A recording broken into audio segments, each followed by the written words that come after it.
Internet की anatomy start कर रही हूँ मैं। डालिए topic anatomy of internet. Internet की रचना।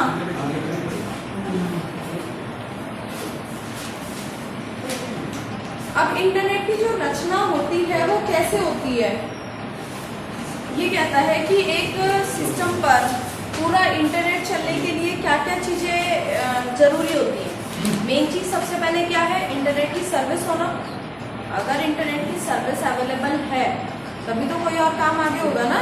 मान लीजिए किसी का कनेक्शन ही नहीं काम कर रहा, सर्विस ही वर्किंग में नहीं है, तो कैसे काम चलेगा? तो पहली चीज क्या है? इंटरनेट की सर्विस होना। दूसरी चीज क्या होगा उसका एनाटॉमी में?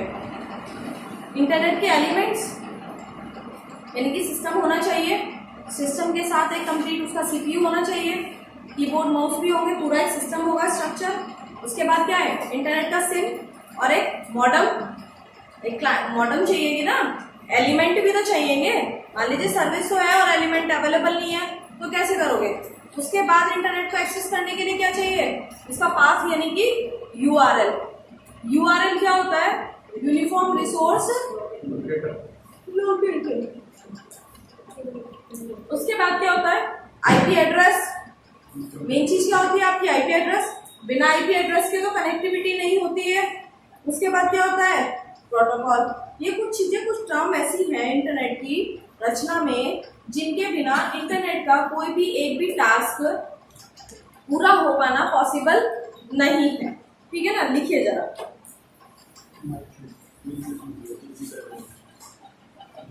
इंटरनेट अलग अलग प्रकार के नेटवर्कों का नेटवर्क होता है। इंटरनेट अलग अलग प्रकार के नेटवर्कों का नेटवर्क होता है जो किसी कम्युनिकेशन माध्यम का प्रयोग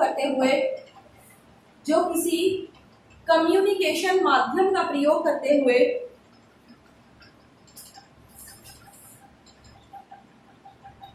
आपस में जुड़े हुए हैं। आपस में जुड़े हुए हैं और स्टैंडर्ड मानक प्रोटोकॉल का उपयोग करते हुए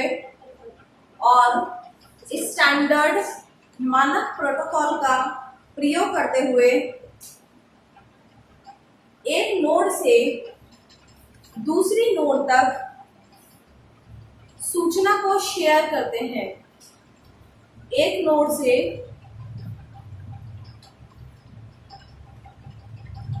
दूसरी नोड तक सूचना को शेयर करते हैं।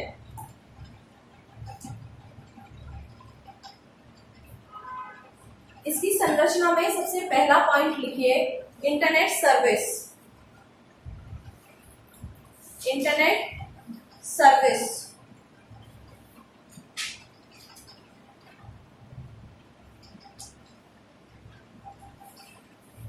इंटरनेट पर अलग अलग प्रकार का डाटाबेस उपलब्ध होता है। इंटरनेट पर अलग अलग प्रकार का डाटाबेस उपलब्ध होता है जिसे एक्सेस करने के लिए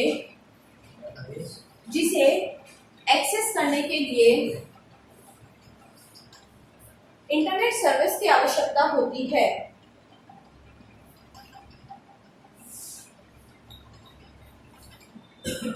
इंटरनेट सर्विस वह प्राथमिक संरचना है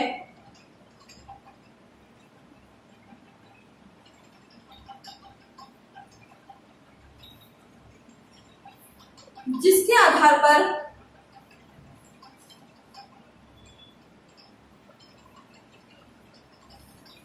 इंटरनेट की स्ट्रक्चर तैयार की जाती है। जिसके आधार पर इंटरनेट की स्ट्रक्चर तैयार की जाती है। इंटरनेट की बहुत सारी सेवाएं हैं। इंटरनेट की बहुत सारी सेवाएं हैं, जैसे ईमेल, जैसे email, file transfer protocol, news group. Hello जी भैया नमस्कार। हाँ ठीक है, क्लास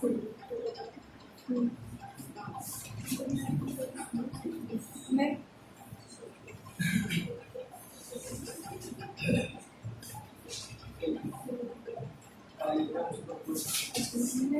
क्लास करके ठीक। हाँ जी, वर्ल्ड वाइड वेब आदि प्रयोग में ली जाती है। मतलब कि क्या कहता है, ये तो हमने थोड़ा सा क्या है इंटरनेट की टर्म्स में समझ लिया बात को कि ईमेल करने के लिए, न्यूज ग्रुप के लिए। वास्तव में इंटरनेट की जो सर्विस है वो किस लिए काम आती है? डेली मल्ला की लाइफ में अगर हम कहीं दूर बैठे हुए किसी भी इंसान से अगर कनेक्ट हो रहे हैं तो हमें इंटरनेट की सर्विस चाहिए। इंटरनेट की संरचना जो है उसका जो एनाटॉमी का मतलब होता है किसी भी चीज के बाह्य स्ट्रक्चर। और उस बाह्य स्ट्रक्चर का मतलब क्या है कि मान लीजिए मैं ये बात करूं, ये जो फैन है, इस फैन का बाह्य स्ट्रक्चर क्या है? बाह्य स्ट्रक्चर है कि इसमें 3 पंखुड़ियां हैं और बाहर एक कवर लगा हुआ है जिसके अंदर मोटर है और उसके बाद एक स्टैंडिंग एक जो है डंडी है जिसपे ये लटका हुआ है। तो ये क्या, ये बाह्य स्ट्रक्चर है। उसी तरीके से जो इंटरनेट की बाह्य स्ट्रक्चर है, बाहरी स्ट्रक्चर आपको क्या दिखाई दे रही है? एनाटॉमी का मतलब होता है किसी भी चीज की बाह्य संरचना। तो अब रीजन क्या है कि मान लीजिए अगर आप बात करते हैं इंटरनेट की बाह्य संरचना, तो मेन चीज आपको एक बाहर के आउटर वर्ल्ड में जो चीज वर्ल्ड में दिखाई दे रही है वो क्या दिखाई दे रही है? इंटरनेट की सर्विस ही तो दिखाई दे रही है ना, या कुछ और भी दिखाई दे रहा है? सुबह उठ के शाम तक हम पूरा दिन अपने दूर बैठे हुए किसी भी इंसान से अगर कनेक्ट हो रहे हैं या हम उसके बीच में कोई भी अपनी फाइलों का, सूचना का, इंफॉर्मेशन का जो भी हम आदान प्रदान कर रहे हैं एक दूसरे से, वो हम किसकी मदद से कर रहे हैं? इंटरनेट की सर्विस से कर रहे हैं। तो ये कह रहा है कि एनाटॉमी का सबसे प्राथमिक जो स्रोत है, जो सबसे मेन पार्ट है, वो होता है आपका क्या? इंटरनेट की सर्विस। और वो सर्विस हमें किस लिए इस्तेमाल आती है? ईमेल करने के लिए, फाइलों को ट्रांसफर करने के लिए, न्यूज ग्रुप, बड़े बड़े जो न्यूज चैनल्स हैं, न्यूज पेपर्स हैं जो हमें यहाँ अवेलेबल नहीं होते हैं, वो न्यूज ग्रुप हमें कहाँ से? हम इंटरनेट के जरिए जुड़ते हैं उनसे। बात समझ में आई? चलिए दूसरा हेडिंग लिखिए, इंटरनेट एलिमेंट्स। अब इंटरनेट के एलिमेंट में कौन सबसे पहले इंपॉर्टेंट है? इंटरनेट के एलिमेंट में सबसे पहले बताएगा जरा कौन की क्या इंपॉर्टेंट है सबसे पहले? हाँ जी, इंटरनेट के एलिमेंट में सबसे पहले कौन इंपॉर्टेंट है, आप बताएंगे क्या मुझे? जब हम इंटरनेट पर काम कर रहे हैं और इंटरनेट की स्ट्रक्चर है तो मेन इंपॉर्टेंट चीज कौन है सबसे पहले? सिस्टम और नेटवर्क और आईपी एड्रेस और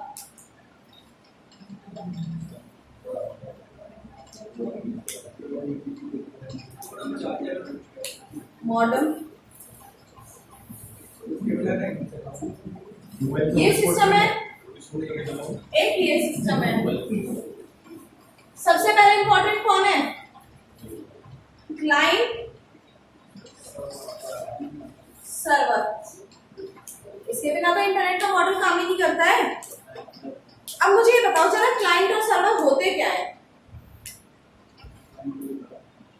हाँ जी, क्लाइंट सर्वर होते क्या हैं?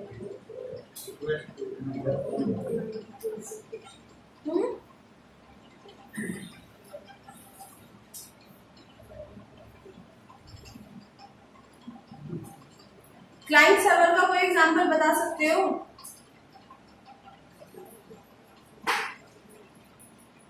चलो मैं बता दी। क्लाइंट होता है जो रिक्वेस्ट करता है, सर्वर वो होता है जो उस रिक्वेस्ट को पूरा करता है। ये तो सबको पता है कि क्लाइंट रिक्वेस्ट करता है, सर्वर रिक्वेस्ट को पूरा करता है। यहाँ ये एम्प्लॉय के पास है सिस्टम और ये उसके बॉस के पास है सिस्टम। यहां से ये क्लाइंट क्या कर रहा है? इसको रिक्वेस्ट कर रहा है और ये इस रिक्वेस्ट को पूरा कर रहा है। पूरा इंटरनेट जो होता है वो क्लाइंट सर्वर मॉडल पर काम करता है। जिसमें और भी मॉडल होते हैं, पीयर टू पीयर कम्युनिकेशन भी होता है। मेन चीज इंपॉर्टेंट क्या होती है इंटरनेट के कॉन्सेप्ट में, क्लाइंट सर्वर आर्किटेक्चर। लेकिन क्लाइंट और सर्वर हम और किस चीज को बोलते हैं? नॉर्मल सी लाइफ में आप ये देखिए, आप इंटरनेट चला रहे हो और आपने कोई वेबसाइट खोली भी है, जैसे कि आपने फिलहाल एक सर्च इंजन के रूप में आप गूगल को यूज करते हो। गूगल पे तो सर्चिंग करते हो ना सारी। आपका जो सबसे बेस्ट सर्च इंजन है वो याहू की कंपैरेटिवली आप सभी किसको यूज करते हो? गूगल को करते हो। गूगल से आप क्या कर रहे हो? रिक्वेस्ट कर रहे हो। मैंने क्वेश्चन का आंसर चाहिए, मैंने लिखा what is the computer, Google ने आंसर सर्च करके मुझे दिया, तो मैं कौन हुई? क्लाइंट। और गूगल कौन हुआ? सर्वर। तो हमारे इंटरनेट पर जितनी भी वेबसाइट होती हैं वो सभी वेबसाइट एक तरीके से किस रूप में काम करती है? सर्वर, क्योंकि वो आपकी रिक्वेस्ट को पूरा कर रही है। और काम करने वाला जो खुद यूजर जो इस टाइम काम कर रहा है वो किस रूप में होता है? क्लाइंट, क्योंकि वो रिक्वेस्ट को कर रहा है सर्वर से, उसको अपनी डिमांड चाहिए ना, तो वो रिक्वेस्ट कर रहा है। जब वो रिक्वेस्ट कर रहा है तो वो क्लाइंट हुआ। इसीलिए हम कई बार क्या बोलते हैं, जैसे मान लीजिए एक सर्वर, क्लाइंट सर्वर कौन होता है? एक क्लाइंट सर्वर ये होता है कि मैं इंटरनेट यूज कर रही हूँ, मैं तो हुई यूजर, मैं तो हुई क्लाइंट, और मैं आइडिया का, एयरटेल का नेटवर्क यूज कर रही हूँ। तो मुझे इंटरनेट की सर्विस कौन प्रोवाइड कर रहा है इस टाइम? एयरटेल कर रहा है। तो मेरे लिए एयरटेल कौन हुआ? सर्वर। कई बार हम बोलते हैं नेट पे जब हम काम कर रहे होते हैं साइट पे और साइट हमें रिस्पॉन्ड नहीं करती, तो हम क्या बोलते हैं? सर्वर स्लो है या सर्वर बिजी है। तो हम उसको सर्वर क्यों बोलते हैं? वेबसाइट क्यों नहीं बोलते? वेबसाइट बिजी है, लेकिन फिर भी बोलने वाले फॉर्म में क्या बोला जाता है? उसको सर्वर बोला जाता है। तो क्लाइंट सर्वर का डेफिनेशन ऐसा नहीं बोल सकते कि एक कंप्यूटर, अब वो एक कॉर्पोरेट सेक्टर है, बैंक है या कोई भी कॉर्पोरेट सेक्टर है, वहां इंटरनेट का कनेक्शन चला हुआ है, तो वहां एक ऐसा रूम होता है जिसको बोलते हैं सर्वर रूम। वहां पे सारी लीज लाइन के कनेक्शन लगे होते हैं, सारे लैंड के कनेक्शन लगे होते हैं। तो बोलते हैं आदमी का बोले सर्वर रूम में इंटरनेट का कनेक्शन चेक कर रहा है। अब उस रूम को भी सर्वर बना दिया। तो छोटे से अगर हम एक सीधे से शब्दों में डेफिनेशन बोले कि इंटरनेट की सर्विस को प्रोवाइड कराने वाला, उसको मेंटेन करने वाला और रिक्वेस्ट को पूरा करने वाला कौन होता है? सब सर्वर होते हैं। और किसी भी फॉर्म में इंटरनेट से रिक्वेस्ट करने वाला, चाहे वो आप किसी आदमी से रिक्वेस्ट कर रहे हो, किसी कंपनी से रिक्वेस्ट कर रहे हो, किसी वेबसाइट से कर रहे हो, वो कौन होता है? क्लाइंट। तो इंटरनेट का पूरा आर्किटेक्चर किसके इर्द गिर्द घूमता है? Client server model. हमारा जो इंटरनेट का कनेक्शन है, जो इंटरनेट की सर्विस है, वो क्लाइंट सर्वर मॉडल के इर्द गिर्द घूमती है और वो काम भी कहाँ करती है? क्लाइंट सर्वर मॉडल पर ही काम करती है। बात समझ में आई? अब लिखिएगा, अब समझ में आएगा। इंटरनेट एलिमेंट्स, हेडिंग डालिए। जो हम लोग एनाटॉमी ऑफ इंटरनेट के टॉपिक कर रहे हैं उसी में सेकंड पॉइंट डालिए, एलिमेंट्स ऑफ इंटरनेट, इंटरनेट के तत्व, एलिमेंट्स लिखिए। इंटरनेट क्लाइंट सर्वर आर्किटेक्चर पर आधारित होता है। इंटरनेट क्लाइंट सर्वर आर्किटेक्चर पर आधारित होता है।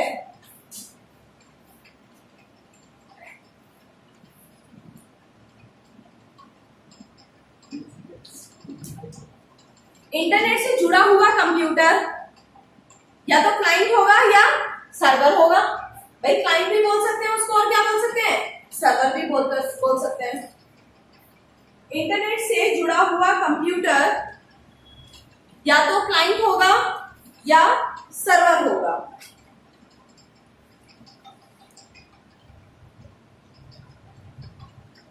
यह समय की डिमांड पर निर्भर करता है।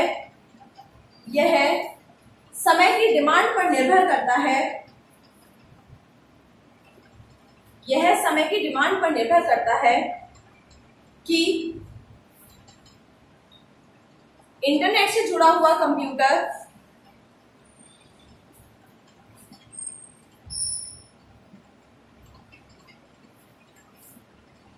किस समय कौन सा कंप्यूटर क्लाइंट होगा और कौन सा सर्वर होगा, कि किस समय कौन सा कंप्यूटर क्लाइंट होगा और कौन सा सर्वर होगा।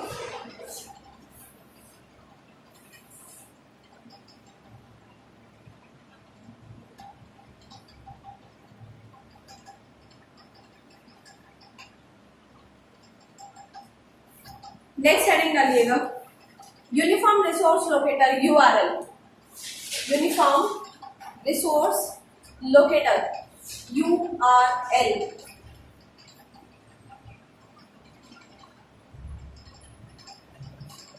URL।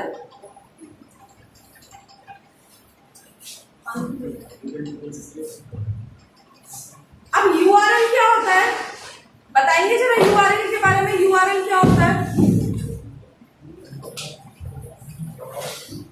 हाँ जी, URL क्या होता है?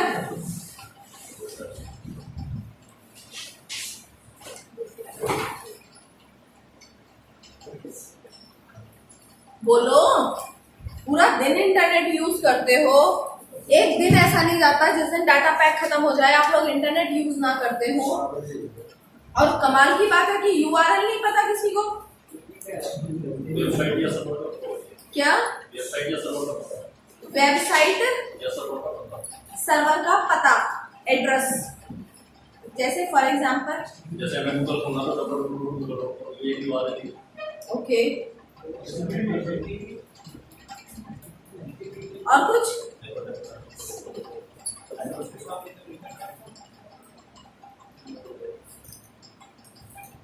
और कोई बोलेगा कुछ? काफी हद तक बात ठीक है कि एक वेबसाइट का जो कंप्लीट एड्रेस होता है, ये वर्ड यूज करना बहुत जरूरी है कि कंप्लीट एड्रेस। एक वेबसाइट का जो कंप्लीट एड्रेस होता है उसको क्या बोलते हैं? URL, uniform resource locator. यानी कि URL एक ऐसी चीज होती है, एक ऐसा एड्रेस होता है जो आपको एग्जैक्टली किसी भी सर्वर, किसी वेबसाइट का एड्रेस देता है। सपोज आपको CCS यूनिवर्सिटी की साइट खोलनी है और आपको URL का पता है www.ccsuniversity.ac.in। एग्जैक्ट रिजल्ट वाले पेज में जाने के लिए कई बार आपने देखा होगा किसी बीच में कोई मिडिल पेज है तो हम लोग आपस में एक दूसरे से उसका लिंक शेयर कर लेते हैं कि आप मुझे लिंक भेज दीजिए। लिंक का मतलब क्या हुआ कि डायरेक्टली अगर मैं उस पेज पे जाऊंगी तो पता नहीं मुझे वो पेज मिले कि ना मिले, तो हम क्या करते हैं कि चलिए आपने मुझे लिंक भेजा। लिंक नहीं भेजा, उसने क्या किया, डायरेक्टली उसी पेज का एड्रेस भेज दिया। इंटरनेट पर इतने सारे पेज पड़े हुए हैं, हर पेज का एक एड्रेस है। साइट का एड्रेस अलग है, लेकिन उस वेबसाइट पर कितने सारे पेज पड़े हुए हैं तो हर पेज का एड्रेस अलग है ना। एग्जैक्टली उस पेज पर डायरेक्टली जाने के लिए मुझे उस पेज का एड्रेस चाहिएगा। मैं डायरेक्टली तो उस पेज के एड्रेस से जा सकती हूँ, वरना तो मैं क्या करूंगी, कोई मुझे गाइड करे कि पहले आप इस वेबसाइट पर जाएं, इस वेबसाइट पर जाकर इस टैब पर क्लिक करें, इस टैब के बाद इस ऑप्शन पर क्लिक करें और उसके बाद आप पर्टिकुलर इंफॉर्मेशन पर पहुंच जाए। बात समझ में आ रही है? लेकिन हम तब उस पर कब पहुंचेंगे, जब हमारे पास डायरेक्टली एड्रेस होगा। तो एक तरीके से इंटरनेट पर किसी भी एक पर्टिकुलर लोकेशन, किसी पर्टिकुलर कंपनी की जगह या उसका कोई भी वेबसाइट या सर्वर के बारे में पता करने के लिए हमें उसका क्या पता होना चाहिए, URL। लेकिन URL में कुछ चीजें होती हैं जो इम्पोर्टेंट है। अभी मेरे को गूगल खोलना है, मैं डायरेक्टली जो एक नाम ले रही हूँ www.google.com, ये URL नहीं है, ये क्या है, सर्वर का नाम है। www.google.com सर्वर का नाम है, URL नहीं है। URL वो कब बनता है, जब उसमें जो पर्टिकुलर उसके पार्ट्स हैं वो सब जुड़ जाते हैं। सबसे पहले क्या ऐड होगा, HTTP। क्या ऐड होगा, HTTP का मतलब क्या होता है, हाइपर टेक्स्ट ट्रांसफर प्रोटोकॉल। क्या काम करती है, क्या काम करती है, इंटरनेट के एनवायरनमेंट के अंदर एक, जैसे कि लाइब्रेरी में चले जाओ और लाइब्रेरी में जाके आपको क्या मिलेगी, शेल्फ। किस शेल्फ के अंदर किस बुक रखी हुई है इसकी सर्चिंग करनी पड़ेगी ना जाके। तो हाइपरटेक्स्ट ट्रांसफर प्रोटोकॉल जो है वो क्या करती है, सर्वर के नाम को एक्सेस करती है अपनी डायरेक्टरी में, जिसको हम डोमेन नेम सिस्टम बोलते हैं। क्या बोलते हैं, वहां बहुत सारी चीजें इंपॉर्टेंट होती है।